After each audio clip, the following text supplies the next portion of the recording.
Welcome to The Explainer. Today, we're diving into something that really separates the pros from the rookies in finance: corporate cash flow. This is where you find the real story behind the numbers. You've probably heard this saying kicked around in finance circles, right? Profit is an opinion, but cash is a fact. But what does that actually mean?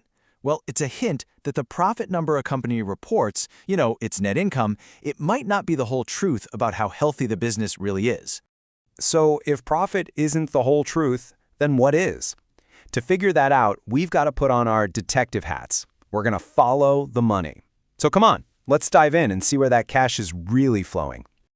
Okay, so the first stop on our investigation is what you could call a company's financial cushion.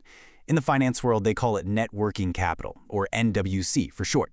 And this is our very first clue to figuring out what's really going on with a company's cash. So what is net working capital? Think of it like the lifeblood of the company. It's basically the operating cash a business has on hand to manage its day-to-day stuff. You can think of it as the difference between what it owns and what it owes, in the short term.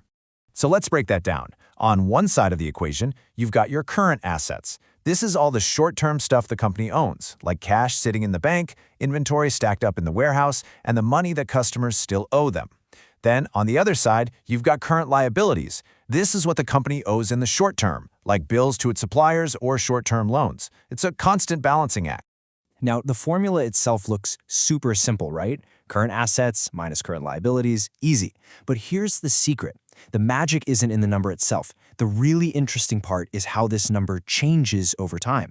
Because that change, that's what tells us what's happening to the company's cash. Okay, this is so important, so lean in for this one. When a company is growing, it often needs to buy more inventory, or it lets its customers take longer to pay. Both of these things make net working capital go up. And that sounds positive, right? But here's the twist. It's actually a cash outflow.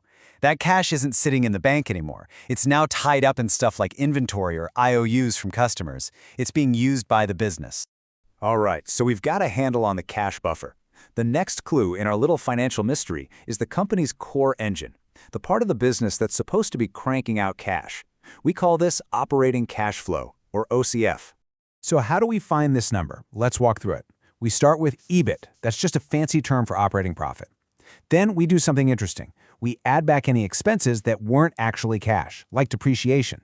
And finally, we subtract the actual taxes the company paid in cash. And boom! What we're left with is the pure, unadulterated cash that the main business operations spit out.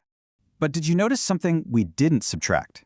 Interest. And that's on purpose. See, we leave interest out because paying interest is a choice about how you fund the company.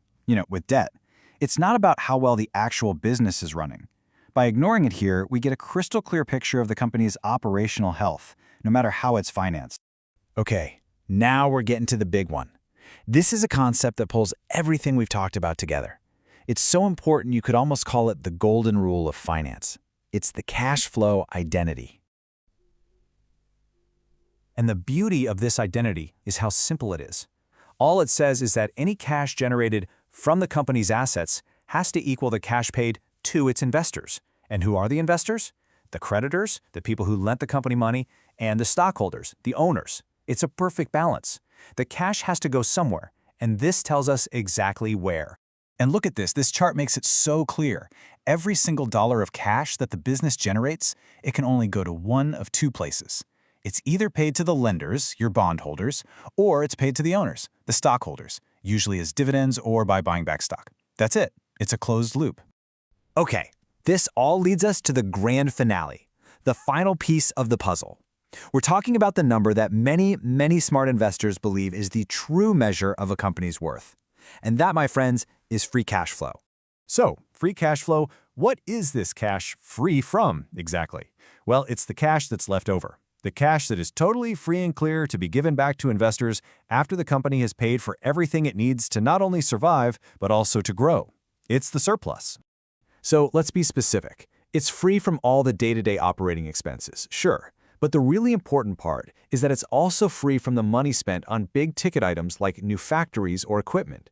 And it's also free from all that cash we saw getting tied up in net working capital. It is, quite literally, the leftover cash. But wait a second, this is a question I hear all the time. If free cash flow is negative, doesn't that mean the company is in big trouble? I mean, it sounds like it's just burning through cash, right? Well, not necessarily, and this is a super important point to get. A lot of really successful, fast-growing companies have negative free cash flow. Just think about a company like Amazon in its early days. It was investing every single penny it made, and then some, back into the business to fuel its incredible future growth. So negative FCF can actually be a sign of aggressive investment. And that brings us right back to where we started. Remember that saying? Profit is an accountant's opinion, shaped by all sorts of rules and estimates. But free cash flow? That's different. That is the cold, hard fact. It's the actual cash available to be paid out to the people who own the company. And that is the number that tells the real story.